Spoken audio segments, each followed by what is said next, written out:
In this video, I'll be talking about one of the largest obstacles freelancers face every day, and it's time management.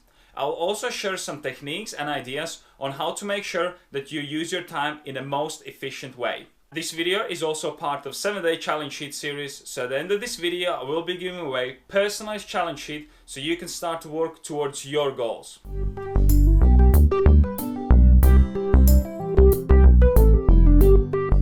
Hey guys, this is Janis from Driven by Goal, helping you to achieve your goals. On this channel we teach freelancers how to become more productive and more confident so eventually you can get more quality work. If this is your first time here, I would like you to do 3 things, and it's nothing to do with subscribing to my channel or liking my videos. All I want you to do is to introduce yourself. Leave a comment below with your name, where you're from, and what do you do as a freelancer, and just say hi to the community.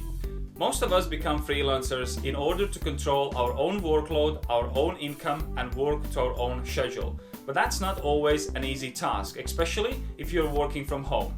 We have to contend distractions, clients thinking they can contact us any time of the day and sometimes in the night, taking sole responsibility about meeting projects' deadlines, and not forgetting about stress and worrying about bringing new projects in to keep the money flowing in. So by the end of this video, you will take away some ideas on how to manage your time, learn how to stay focused, and discover the ways to organize your schedule that will help you to stay proactive and productive throughout your working day. Firstly, let's have a look at why time management is a paramount of freelancer success. And I'll use this well-known phrase that sums it up perfectly. Time is money. As a freelancer, you get paid for what you deliver. It's not a corporate job, and you're not gonna get paid 8 hours a day just because you showed up. As a freelancer, you got paid for results.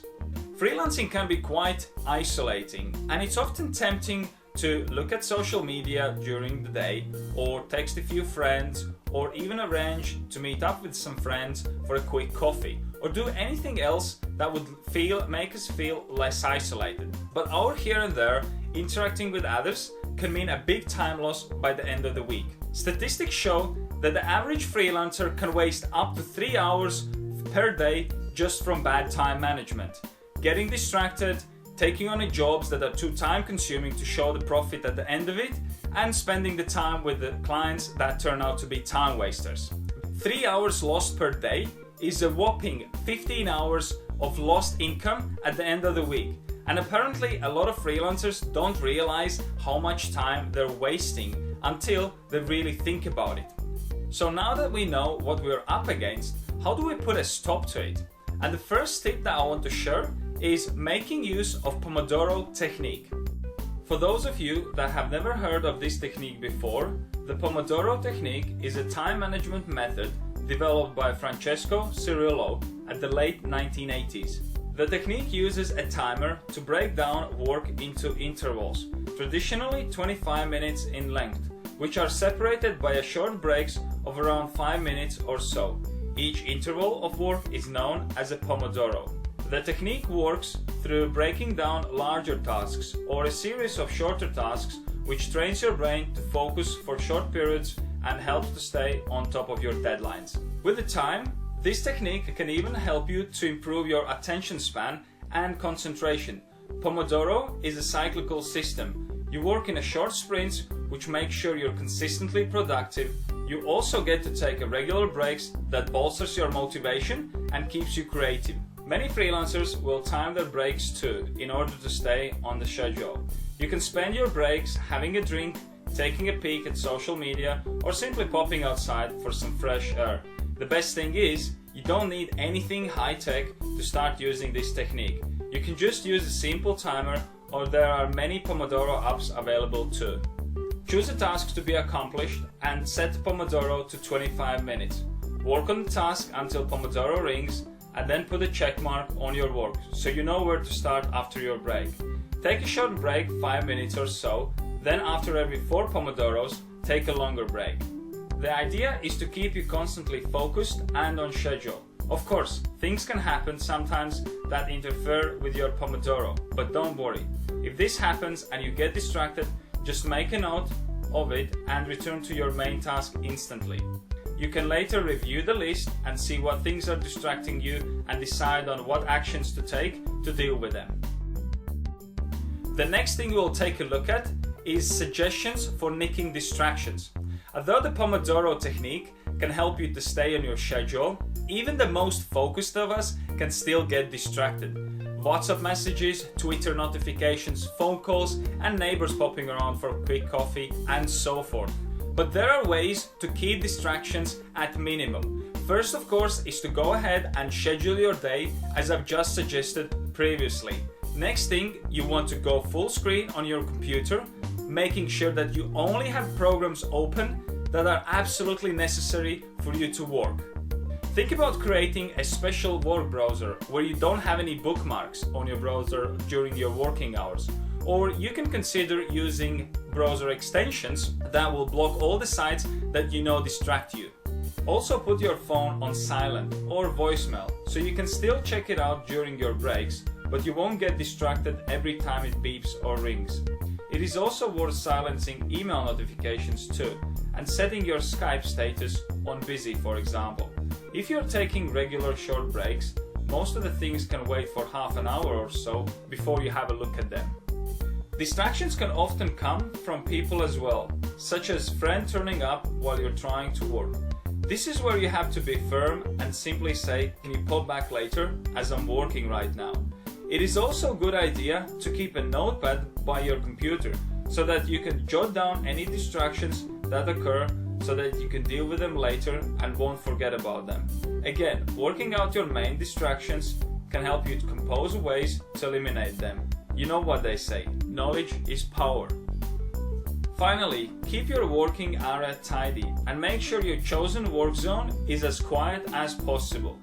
Keep the door shut if there are other people in the house, or even put some headphones and play some gentle, quiet music while you work, provided that in itself it won't distract you.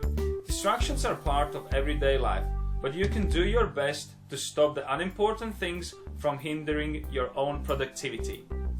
So now we've just had a look at how to eliminate distractions. I mean, we're not going to be able to eliminate all of them, but we can do our best to keep them at the very, very minimum. So now I want to go further and dig deeper into the ways of how to manage and organize your schedule. And the first thing here is grouping your tasks to their similarities. Obviously, grouping together similar tasks.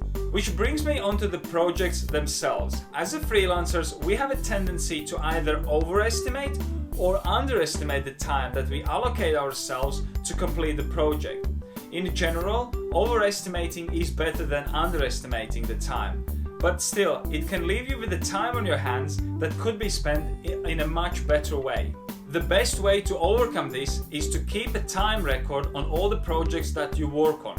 In that case, if in the future you're going to be having a similar project, then you can use the previous notes to compare and come up with a reasonable timeline, rather than every time having a new project and trying to estimate it from zero based on your assumptions. It's easier to go back, look at similar projects and gauge it from there. There are also a variety of the ways how you can schedule your day. I mean, some people might prefer hour by hour diary, where some people do a simple to-do list, or some even use a more sophisticated mobile apps that helps them to plan. And the thing is, it doesn't matter what actually you use. There is no better or no wrong way. What matters is that what you use works for you. So if the diary works for you, then go for it. But because the main thing is that it helps you stay organized and on top of your game. I also wouldn't suggest for anyone to multitask. I mean, there are situations where you can multitask. For example, if part of your job is to upload or download a heavy files that takes 2 to 3 minutes each to upload or download, then of course you can use the couple of minutes in between to do some research or look for some more information. But if your task is specific and you're writing something or editing something, then I would definitely suggest to just stick with it, and you're going to be so much more productive and you're going to achieve your desired outcome in so much quicker time. Another big thing for the freelancers is knowing their worth. I know it can be difficult to decide how much to charge a client, but charging too little can put yourself in a position where you have to do 16-hour days just to make the ends meet. So don't be afraid to charge about the same rate as your competitors does. Of course, considering that your work quality are at least as good as theirs are.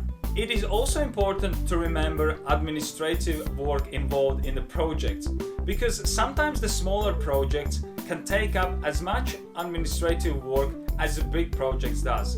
And administrative work involves legal setup, invoicing, backwards forwards communication with the customer, and so forth. So please take this in consideration when you decide to take on a smaller project if they're actually worth doing.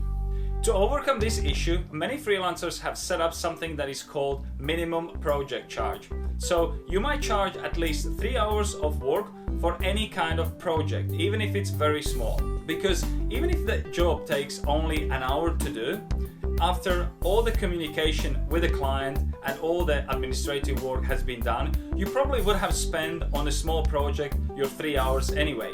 So you want to take that in consideration. I hope you find these tips useful, and I'm hoping that you're going to take something away from time management as well as from how to avoid the distractions. And I'm also super excited to share this week's challenge. This week's challenge, I want you to practice a Pomodoro Technique. And I don't want you to go crazy and just, set your day on a timer and just run with it. What I actually want you to do, I want you to dedicate 2 hours of your day to practice this technique. Followed, obviously, you do 25 minutes of work on a timer, then you rest for 5, and then you carry on another 25 minutes. And do it for 2 hours, yeah?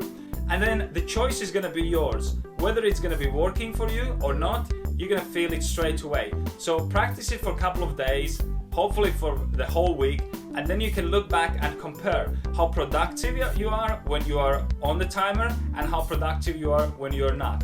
And try to see if it works for you. To get your challenge sheet, go to the description box below and download it from there. If you have already signed up for 7-day challenge sheet program in any of the previous episodes, then you don't have to do anything and your challenge sheet should be in your inbox right now.